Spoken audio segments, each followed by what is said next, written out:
A continuación, se dirigirá a ustedes el editor del libro Gestión del Conocimiento, la experiencia de Finlandia, señor Carlos Canteros. Muy buenas noches a todas, a todos. Estoy muy contento de que me estén acompañando en esta actividad. Agradezco muy sinceramente a Luis Rivero, el gran maestro, por su atención, por su puesta en valor de una iniciativa que pretende generar debate y reflexión en el país. Agradezco también al embajador y a través de él a todas mis amigas y amigos finlandeses que me contagiaron. Esa palabra es muy importante en lo que yo hago, el contagio memético. No solo de la idea, principalmente de la emoción. Hablaremos de eso en esta noche. Agradezco, por cierto, a Mario y a la editorial por facilitar el que esto se multiplique a través del libro. Y algo que quizás parece desapercibido, pero que lo considero y lo valoro mucho, que la Universidad de la República haya querido financiar la transmisión de streaming hacia sus sedes y a través de eso hacia todas las regiones del país. Así que hay mucha gente que nos está siguiendo a lo largo y ancho del territorio, tanto en las sedes de la Universidad de la República como en distintas frecuencias. Crisis de la educación. Tan recurrido el concepto. Crisis de la política. ¿Qué crisis, por Dios? ¿Qué tamaño de crisis? Crisis de la institucionalidad, dicen otros. Y no falta el que por allí emerge y dice, no, crisis de confianza en nuestro país. La pregunta es cuando te queda corta esta manga, y te queda corto el tiro, y te queda corto el pantalón, y no te aprieta, y no te den... ¿Es crisis realmente? Yo sostengo que este no es un momento de cambio. Esta no es una época de cambio. Somos testigos y protagonistas de un cambio de época. Aquí no hay una crisis en la educación. Hay un profundo cambio cultural. Son las columnas, son los soportes de la institucionalidad los que están temblando. Institucionalidad reciente, una institucionalidad que parte del 80, que sus principios deberían ser muy sólidos, muy consistentes, muy fuertes. Y sin embargo, el edificio tiembla. Y por Dios, ¿cómo tiembla? Hay momentos en que yo me pregunto, ¿dónde va a terminar esta crisis? Cuando la gente dice, ni siquiera queremos creer en lo que están haciendo en el Parlamento. Cuando el gobierno cae en su credibilidad a los niveles que se cae. Cuando las estructuras, cuando los pilares de un edificio están mal fundados, se producen estos problemas. ¿Y cuál es el problema? El problema es que hay dos grandes columnas que sostienen el edificio en un país, y aquí la columna que corresponde a los bienes privados se ha fortalecido al extremo, y la columna que corresponde a los bienes públicos se ha debilitado al extremo. Y entonces el edificio no va a tener estabilidad mientras no revisemos los fundamentos que sostienen esta institucionalidad. Y esto, que tiene como sinónimo reforma constitucional, hay que saber, en mi opinión, cómo abordarlo. Lo abordamos desde la perspectiva de las ideas. El problema en Chile no tiene que ver con ideas. Tenemos grandes pensadores y tenemos muy buenas ideas. El problema de nuestro país no tiene que ver con ideas. El problema de nuestro país tiene que ver con emociones. Tenemos una ruptura en el alma que debilita nuestras emociones. El país vive en la desconfianza. ¿Quién me va a torcer la nariz el día de hoy? ¿Será la farmacia? ¿Será el ISAPRE? ¿Será el COMPIN? ¿Será que no me van a aceptar mi licencia porque algún imbécil infeliz está diciendo que en realidad no estoy enfermo cuando estoy muriendo? Es una crisis de confianza. Es un tema de emociones. Crisis política, económica, en la educación, en la institucionalidad de la confianza. Entonces es un tema cultural. Es que está cambiando el paradigma. Es un cambio ontológico. Está surgiendo un nuevo ser que responda a nuevos paradigmas, y esos paradigmas no los logramos comprender. Y algunos sacan ventaja. Y entonces bienes públicos que durante, no siglos, sino que durante milenios se entendieron como bienes públicos, por artilugio de magia, pasan a ser bienes privados. Alguien dirá, pero eso es contra entonces al libre mercado, es contra la empresa. No, no, no. Si puede haber educación privada y puede haber salud privada, ese no es el problema. Si el problema es que el Estado tiene que cumplir el rol de darle salud y educación digna a todo chileno que se lo pida. Y hoy día da educación y salud indigna. Y ese es el problema. Entonces es un tema de memes, ideas con emociones. Ese es un primer concepto que quiero dejar establecido. Segundo, el típico cartesianismo nos hace mirar estos asuntos como fotografías. Estos son procesos. Estamos viviendo procesos que son equilibrios dinámicos, no equilibrios estáticos. Son procesos que deben tener continuidad, que tienen que mirar más allá de la nariz y, por cierto, mucho más allá que la próxima encuesta. Pero eso no está ocurriendo. Voy a dejar hasta ahí el punto de los procesos para señalar que hay que recurrir al pensamiento tradicional. Vivimos en el lenguaje. Es el lenguaje el que construye nuestra realidad. Wittgenstein lo dijo con claridad prístina. Pero manejamos adecuadamente el lenguaje. Yo lo que percibo es que tenemos problemas de memoria. Al no manejar adecuadamente estos lenguajes, tenemos problemas de percepción de la realidad, sentido de la realidad, carácter de la realidad.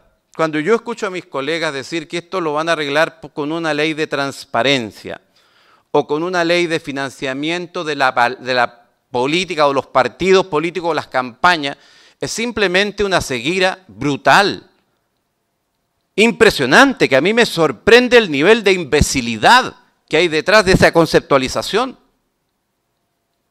El problema tiene que ver con estructuras fundamentales de la institucionalidad que son las que tenemos que ir a mover.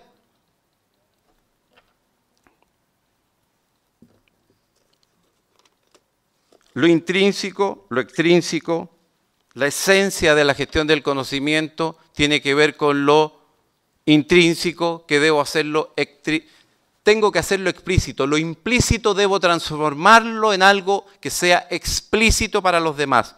Y yo me cuelgo de eso, que es el fundamento de la gestión del conocimiento, para hablar de lo intrínseco y lo extrínseco. Lo intrínseco vinculado a un cuerpo, a una subjetividad, y lo extrínseco vinculado a una mente, a una objetividad. Y aquí la discusión en la que chilenos maravillosos han tenido roles protagónicos de calidad mundial, un Varela, un Maturana, que dicen que el observador es muy importante para distinguir entre lo objetivo y lo subjetivo, y que la verdad objetiva no existe, porque la verdad siempre es subjetiva. Y entonces no se trata del yo, sino que se trata del nosotros. Y nosotros estamos acostumbrados a esa herencia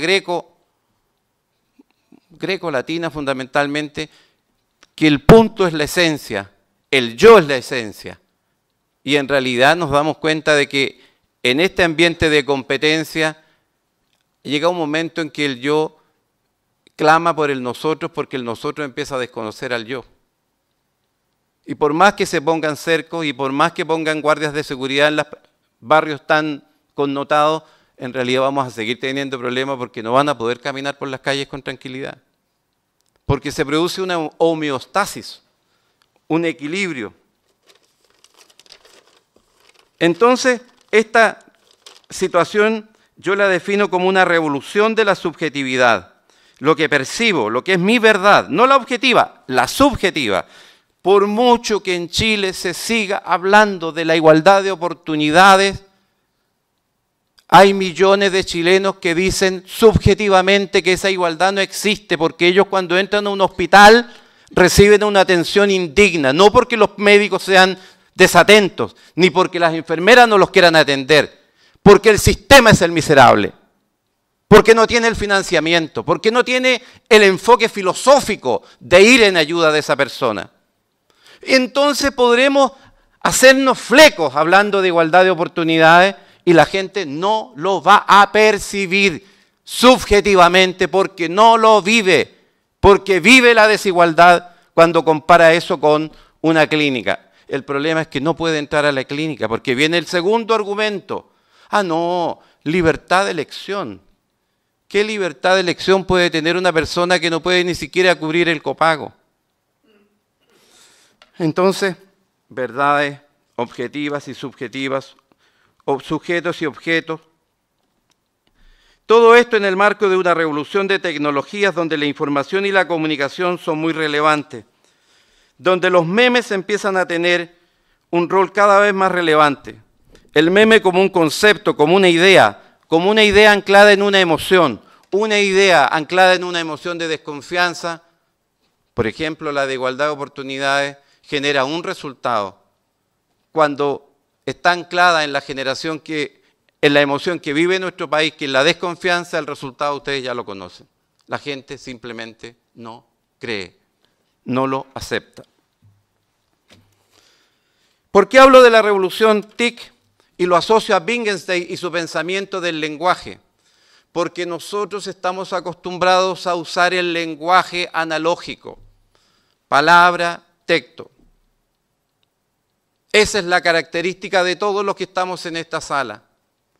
Y los millones que están fuera, todos esos que son bajo 30, viven en el metalenguaje, en el hipertexto, en la metadata. ¿Qué es eso tan complejo? Es algo tan simple como lo que ustedes tienen en su bolsillo. Ellos viven en las pantallas, viven en la comunicación de la tecnología de información y comunicaciones. Y en consecuencia, si queremos enfrentar con éxito este desafío, también hay que atender al cómo nos vinculamos, porque al final del día somos relación. Y la relación se da hoy en las tecnologías de información y comunicación. El desafío para nuestras universidades, el desafío para nuestra institución, la Gran Logia, cómo abordamos el metalenguaje. ¿Cómo nos comunicamos en el metalenguaje? Fundamentalmente la multimedialidad, radio, ¿cierto? Voz, imagen, data, etc. Y la intermodalidad, los distintos modos de enfrentar esta comunicación, que incluso tiene que ver hasta con lo verbal, que caracterizan en definitiva nuestra forma de ser y que se amarran en lo que yo creo que es lo clave, la memética. Es decir, una idea que está anclada en la emoción. Yo quiero, por ejemplo, dar un testimonio. Cuando yo veo a mis colegas políticos hablar de una reforma constitucional desde la racionalidad, siempre se produce atrincheramiento, los de allá y los de acá. Pero cuando se habla desde el punto de vista de la emocionalidad, y uno le dice, mire ese señor que entra a ese hospital, y mire este señor que entra a la clínica, no tienen igualdad de oportunidades, viven espacios así, emocionalidad. Cambia la relación, se produce una alteración, y eso a mí me parece que es clave y fundamental. Tiene que ver con cuestiones que mencionaré solamente en términos generales. Tiene que ver con los principios de la inmunología. ¿Cómo así? Sí, pues, si la base de la inmunología es que yo todo lo que me es conocido lo trato de apañar, pero cualquier cosa que me resulte desconocida, ¿qué reacción le genera a todos ustedes? Si es desconocido, no me genera curiosidad, me genera distancia. Eso es lo que tenemos que empezar, porque aparece gente hablando de vamos hacia el manejo de emociones, por ejemplo, y se le mira como bicho raro, se le mira como algo extraño, pero ahí está la clave. Y lo peor de todo es que hay expertos en manejo emocional que nos dicen, si este cigarrillo está en su mano, esta es la emoción que le va a generar a la dama. Y nosotros partimos a comprar los cigarrillos. Ah, ¿quiere que le quite la sed? Sí, tiene que beber esto. Esto le quita la sed y nos manejan la emoción. Hay expertos en manejo emocional.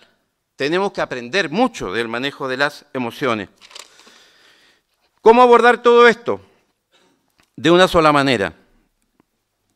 Y eso era lo que a mí me motivaba y me ilusionaba al pensar que iba a contar con la presencia del señor ministro que se ha excusado. Porque la gestión del conocimiento, es decir, hacer que lo implícito se haga explícito para modificar nuestra forma de percibir, se aborda de una sola manera.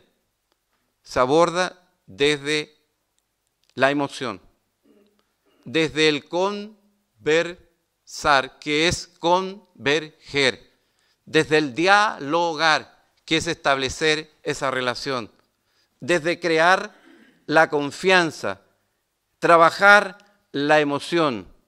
Por eso que insistía al comienzo de que este es un proceso. Esto nos va a requerir mucho tiempo. Y cuando hablo de proceso, quiero estremecer las conciencias de ustedes porque la tendencia es irnos a hablar de educación. La gestión del conocimiento no está vinculada a la educación. La gestión del conocimiento está vinculada a los procesos cognitivos que tienen primacía en el periodo educacional, pero todos nosotros estamos viviendo la cognición de todos los días, porque todos los días tenemos que estar en esto de la educación continua. Todos los días estamos aprendiendo a usar nuevas tecnologías. Todos los días nos estamos actualizando. Entonces, lo que quiero decir es que se requiere un proceso que es más que una acción, que es más que una cosa de un minuto o de un día, que es más que establecer una política circunstancial. Y por eso que yo estoy contento en esta noche. Y por eso que declaro que vivo en la esperanza. Porque cuando escucho a Mario, que dice vamos a hacer el libro porque esto va un poco más allá de lo que hemos hecho hasta ahora.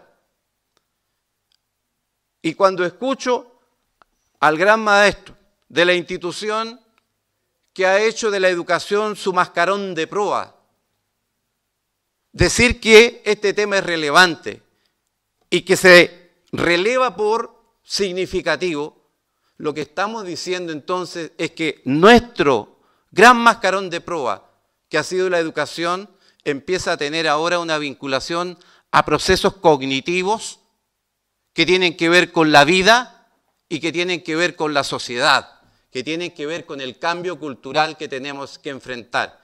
porque este es un cambio de época. Este no es una cosa que va a quedar allí, sino que están surgiendo nuevos estilos, nuevos patrones, y tenemos un mundo por decodificar. Eso es lo que yo recojo de la experiencia finlandesa. Y cada vez me sorprendo, cada vez estuve hace un par de meses con ellos, dejaron de estudiar la gestión del conocimiento en su esquema tradicional. ¿Qué estudian ahora? ¿Cómo se producen las redes de conversación? Porque ellos entienden que en las redes de conversación está la red de inteligencia, está el proceso de contagio. Se ve esta cuestión de la memética, la idea con la emoción. Se ve esto de, que yo definía como,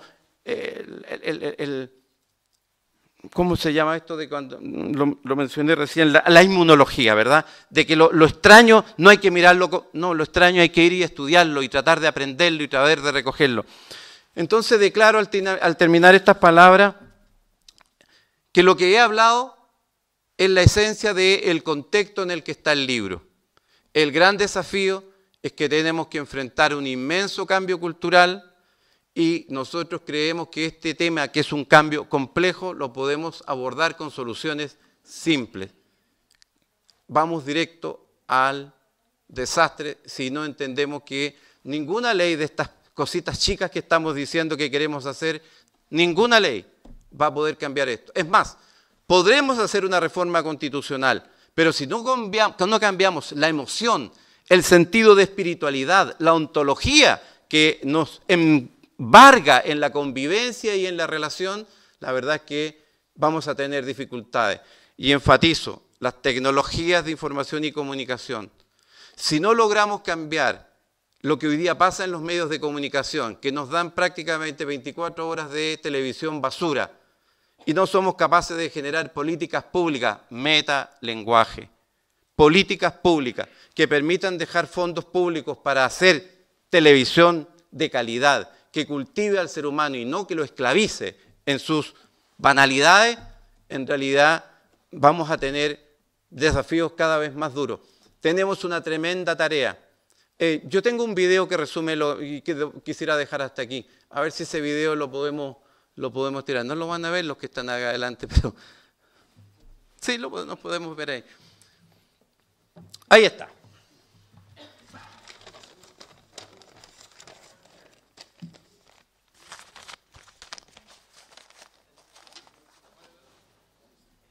Es muy corto, ¿eh? Es 1 minuto y medio, no es una gran cosa.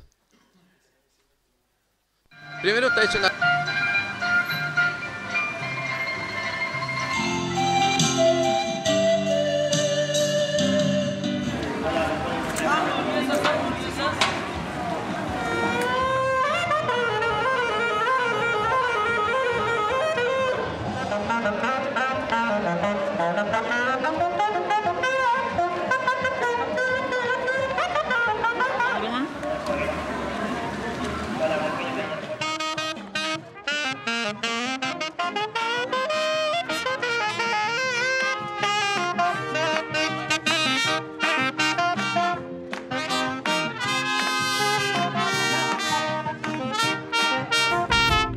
Así queremos Chile, unido, solidario, hermanado.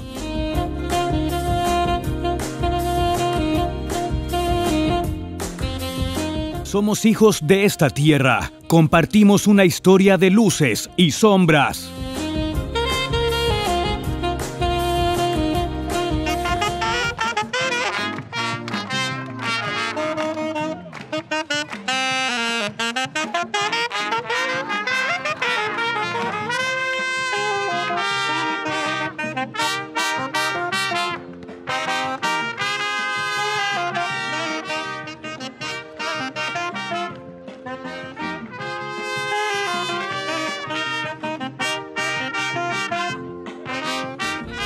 Nos convoca el presente, nos desafía un futuro mejor para nuestros hijos.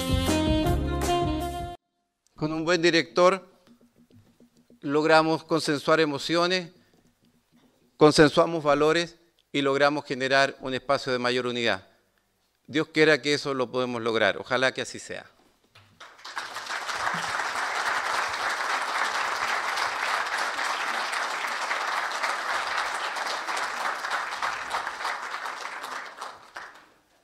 Señoras y señores, agradecemos vuestra presencia y les invitamos a un vino de honor al salón continuo al auditorio Citerior.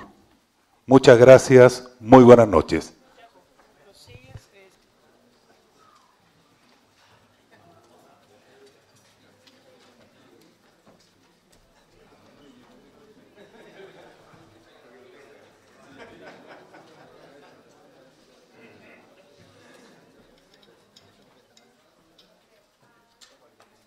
Les informamos que el libro se estará vendiendo a la salida de este auditorio y don Carlos Cantero lo estará firmando en el salón.